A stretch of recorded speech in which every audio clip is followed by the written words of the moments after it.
भारत के साथ हमारे ताल्लुकात तो पहले ही ठीक नहीं है। पाकिस्तान जो हाई कमीशन है दिल्ली में, उसमें एक स्कूल था, हमने वो भी बंद कर दिया है। रजब तैयब एर्दोआन तीसरी बार कामयाब हुए हैं, सदर मुंतखब हुए हैं। इंतखाबी नताइज के मुताबिक 52% से जायद वोट उनको मिले हैं, जबकि उनके हरीफ कमाल कलिचदारोग्लू इनको लगभग 47% वोट हासिल हुए हैं। बच्चे जो थे वो एडमिशन ही नहीं होता था, वहाँ पे एनरोल ही नहीं होते थे, तो स्कूल ही बंद कर दिया। तो ये आपको लगता नहीं है कि ये एक नया ब्लो है?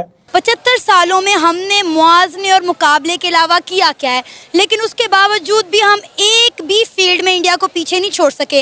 अब ये पार्लियामेंट ही आप देख लें, कितना खूबसूरत और बड़ा पार्लियामेंट है। इंडिया के मुख्तलिफ जो लोग हैं वो इसकी तारीफ़ कर रहे हैं, पूरी दुनिया से इस पार्लियामेंट की तारीफ़ें की जा रही हैं। और जहाँ तक बात है उनकी तरक्की की, उन्होंने ये जो बात की कि जब हिंदुस्तान आगे बढ़ता है तो दुनिया आगे बढ़ती है, तो इससे तो कोई इनकार नहीं कर रहा है। इस वक्त वो जहाँ पर जा रहे हैं उनको कहा जा रहा है you are the boss. Super powers, बड़े तरक्की याफ्ता मुल्क उनको कह रहे हैं यू आर दी बॉस और वेलकम कर रहे हैं। ऑटोग्राफ चाहिए, ऑटोग्राफ मांग रहे हैं उनके वजीर आजम मोदी से। अखंड भारत ये नहीं कहता कि हम आप पे पॉलिटिकल कब्जा चाहते हैं। इंडिया का कॉन्सेप्ट कल्चरल यूनिटी रहा है। इंडिया कभी, ये जो टेरिटरी इंडिया आप जिसको कहती हैं, ये किसी तलवार के दम पे नहीं बना, ये कल्चरल इवोल्यूशन से बना है हजारों साल की। गज़वा हिंद अकेली जमात ने नहीं लड़ना, मिल्ली मुस्लिम लीग नहीं लड़ेगी, पीटीआई नहीं लड़ेगी, गज़वा हिंद आप भी शामिल होंगे। हमारी ख्वाहिश है, क्योंकि हमारे नबी सल्लल्लाहु अलैहि वसल्लम का ये दरस है कि गज़वा हिंद में जो लोग शामिल होंगे बहुत ही खुशकिस्मत लोग होंगे। इंशाल्लाह हम दुआ करते हैं ये गज़वा हिंद हमारी जिंदगियों में आए। आज आसिम मुनीर 1 लाख गुरिल्ला फौज उतार दे तो उनकी कटी पतंग।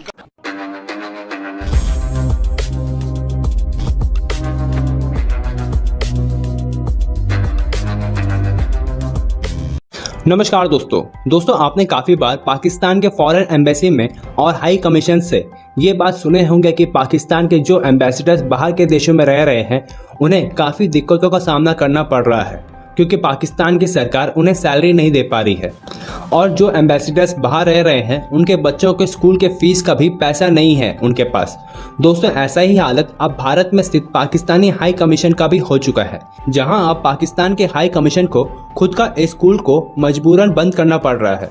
दोस्तों, ये स्कूल पाकिस्तान के हाई कमीशन के अंदर मौजूद था, जो भारत में स्थित है, और इस स्कूल के जरिए पाकिस्तान भारतीय स्टूडेंट्स को पाकिस्तान के अंदर के कल्चर, लैंग्वेज और अन्य चीज़ों की पढ़ाई करवाता था। लेकिन अब पाकिस्तान के पैसों की कमी की वजह से पाकिस्तान ये स्कूल को मजबूरन बंद कर रहा है। तो चलिए दोस्तों, इसी पर आगे पाकिस्तानी मीडिया का रिएक्शन देखते हैं। भारत के साथ हमारे ताल्लुकात तो पहले ही ठीक नहीं है। पाकिस्तान जो हाई कमीशन है दिल्ली में, उसमें एक स्कूल था, हमने वो भी बंद कर दिया है। तो सुनने में आ रहा है कि वो जो हाई कमीशन के अंदर जो तादाद कम हुई पिछले साल, जो 2020 में आई थिंक, तो उस वक्त या 2021 में परहैप्स, मुझे याद नहीं पड़ रहा, तो उस वक्त उन्होंने कहा कि बच्चे जो थे वो एडमिशन ही नहीं होता था, वहाँ पे एनरोल ही नहीं होते थे, तो स्कूल ही बंद कर दिया। तो ये आपको लगता नहीं है कि ये एक नया ब्लो है पाकिस्तान और भारत के ताल्लुकात में? ये एक नई, जैसे कहते हैं ना, एक we have gone to further low में हम चले गए हैं कि ताल्लुकात हमारे पॉलिटिकली तो है ही कोई नहीं है, इकोनॉमिकली भी कोई नहीं है। तो स्कूल के बंद होने को आप कैसे देखती हैं? सर, जहाँ तक मैंने न्यूज़ चेक की है तो उसमें तो उन्होंने ये बताया है कि क्योंकि स्टाफ बहुत कम है और कुछ टाइम पहले इंडिया की तरफ से कहा गया था, तो उस वजह से हमारा जो हाई कमीशन वहाँ पर है वहाँ से स्टाफ को कम कर दिया था। और स्कूल में जो बच्चे हैं वो बहुत, उनकी तादाद कम थी और नए एडमिशन जाहिर है नहीं हो रहे थे। और उन्होंने कहा कि कोई बाहर के बच्चे भी उसमें नहीं आ सकते थे, उसमें सिर्फ और सिर्फ हाई कमीशन जो है वहाँ के स्टाफ के ही बच्चे जो हैं सिर्फ उनको ही एडमिशन मिलता था या उनके लिए ही स्कूल था। तो जब वो बच्चे बहुत कम रह गए थे तो उन्होंने कहा कि जब एग्जाम्स हो गए और साल खत्म होता है जैसे वो हुआ है, तो फिर उन्होंने स्कूल को बंद कर दिया। और क्योंकि जाहिर है कि जो बजट है उसके लिए भी प्रॉब्लम हो रही थी और नए एडमिशन्स भी नहीं थे, तो बहुत थोड़े से बच्चे हैं, तो उन्होंने कहा कि वो किसी बाहर जो स्कूल्स हैं उनमें उनका एडमिशन हो जाएगा। तो मुझे तो सर उसमें कोई ऐसी बात नहीं लग रही कि ठीक है, अगर बच्चों की तादाद इतनी कम है और स्टाफ बहुत कम कर दिया गया है, अगर सिर्फ 4-6 ही बच्चे हैं तो ठीक है, वो बाहर किसी स्कूल में जो है पढ़ लेंगे। और उन्होंने ये भी कहा है कि जो स्टाफ था, यानी जो टीचिंग स्टाफ था, उनको भी 1 महीने पहले बताया है, उनकी सैलरीज भी दे दी हैं। तो मगर ये कि अगर स्टाफ पूरा होता तो मेरे ख्याल है तब शायद ऐसा नहीं होता।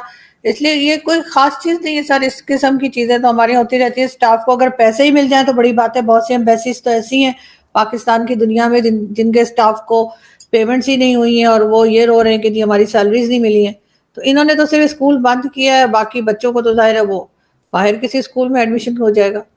नहीं तो वो लगता है अगर ये मैडम बाकी बच्चों के लिए भी खोल दिया जाता, जो इंडिया के अंदर दिल्ली में जो बच्चे बाकी हैं, ये तो स्टाफ के लिए ना, लार्जली ये पब्लिक के लिए होता स्कूल, तो हो सकता है कि लोग उसमें और एनरोल होते, एडमिशन अच्छा स्कूल होता, तो ये ज़्यादा अच्छी चॉइस नहीं थी बजाय इसकी कि स्कूल ही बंद कर दिया जाए। क्योंकि जैसे फॉर एग्जांपल इस्लामाबाद में भी, यहाँ पे आपको पता है इधर स्कूल्स हैं बच्चों के लिए, डिप्लोमेट्स के लिए, तो वो कोई एम्बेसीज ने तो नहीं खोले हुए, वो तो लार्जली सबके लिए वहाँ पे आ जाए। तो आपको नहीं लगता कि ये भी एक शॉर्ट साइटेडनेस है पाकिस्तानी हाई कमीशन की दिल्ली में?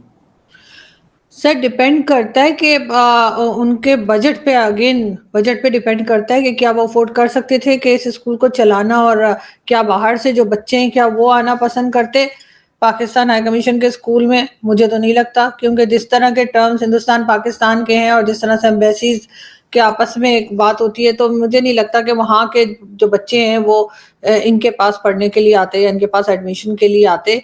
और वैसे भी इनको पहले ही बच्चों को आम स्कूल्स में होना चाहिए। मेरे ख्याल से ये एक एक्स्ट्रा बर्डन पाकिस्तान एम्बेसी ने अपने सर ले रखा था, इसलिए कि अगर बाहर जो स्कूल मौजूद हैं दिल्ली में और जगह पे, तो वो शायद ज़्यादा अच्छी एजुकेशन प्रोवाइड करेंगे बजाय इसके कि पाकिस्तान एम्बेसी अपना अलग स्कूल, वो 1.5 ईंट की मस्जिद जैसे होती है वो बनाने के बजाय, मेरे ख्याल है बाहर जो स्कूल्स हैं उनमें जाके बच्चे पढ़ लें, वो ज़्यादा बेहतर रहेगा। अभी जो ये हालात चल रहे हैं मुल्क के, हम देख रहे हैं कि यहाँ पर पश्तो, पाकिस्तानी, उसके बाद ये लाहौरी, हर कोई यहाँ पर प्रोटेस्ट कर रहे हैं कि भाई हमें हकूक दो। इधर हम कश्मीरियों के पास जाते हैं कि भाई आ जाओ, हमारे पास आ जाओ, ये सब कुछ छोड़ दो। क्या कश्मीरी वो सब कुछ छोड़कर हमारे पास आएंगे, एक्सेप्ट करेंगे पाकिस्तान के हालात देखते हुए? नहीं, इस तरह नहीं होगा, कभी भी नहीं होगा, क्योंकि यहाँ से उधर अमन ज़्यादा है। कश्मीर में अभी भी ज़्यादा अमन है, इधर से कश्मीर में अमन ज़्यादा है, तो वो कभी भी एक्सेप्ट नहीं करेगा। उधर जिस तरह चाचा ने बोला, उधर आपने बोला 20-25 रुपये का किलो है, इधर 180 रुपये किलो, वो किधर से इधर आएगा? बताएं, ये कह रहे हैं हमें। आपने शहीद का जिक्र किया है कि आपके कुछ शहीद हुए हैं। मैं आपको बताता हूँ, शहीद का दर्जा बहुत बुलंद है। अल्लाह खुद कहता है कि शहीद को खाना मैं देता हूँ, ठीक है? तो हमें शोर होगा ये क्यों करने की ज़रूरत है? हाँ, शोर मचाते हैं, शहीद हो गया, शहीद हो गया। ये वो एक बात कर रहे हैं, ये सिर्फ अपनी बता रहे हैं। आप भी थी, कुर्बानी दिया है मगर अपना हुकूक नहीं दे रहा है। मैं ये कह रहा हूँ, मैं यही कह रहा हूँ, हम भी इंशाल्लाह तैयार है, सही है ना? हम भी तैयार है, हम अपने मुल्क की दिफा के लिए तैयार है, सही है ना? मगर हुकूक नहीं दे रहा। जब हुकूक का टाइम आता है, पठान को हुकूक नहीं दे रहा। नो कश्मीर को अब जो 9 मई का वाक़या हुआ है, ये उसकी आड़ में एक अच्छे भले आदमी को जो सच बोलता है, इमरान खान, उसको दीवार से लगा रहे हैं, उसकी आड़ ले रहे हैं 9 मई की। हैं, ये कहाँ का असूल है? इमरान खान ने किया है, इमरान खान को तो जेल में था, इमरान खान ने कहा से किया, वो तो लोगों ने किया है, पता है, हर किसी को पता है कि किसने किया। एजेंसियों ने किया, सारा एजेंसियों ने किया। ये पता नहीं, हर किसी को पता है किसने किया है, हर किसी को पता है। मगर क्या समझते हैं आप? एक मिनट में मेरी बात सुने। क्या हाल है मुल्क का? मुल्क इसी तरह ही रहेगा? 1947 में हमने आज़ादी ली इंडिया से। अब मेरी पूरी बात सुने, 1947 में हम अलग हुए, आज वो दुनिया की 5वीं बड़ी मैशत है। हम कहाँ पर धक्के खा रहे हैं सर? क्या बात है, हमसे मुल्क नहीं संभाला जा रहा? क्या बात है कि हमारे सियासतदान को काम करना नहीं आता? आप मोदी के यहाँ पर 100 बुराइयाँ करें, नारे लगाएं सारे मिलकर मोदी के खिलाफ, मैं भी नारे लगाएं, उससे क्या होगा? क्या होगा? ये आपकी जो लंबी बात है ना, इसका मैं मुख्तसर बताता हूँ।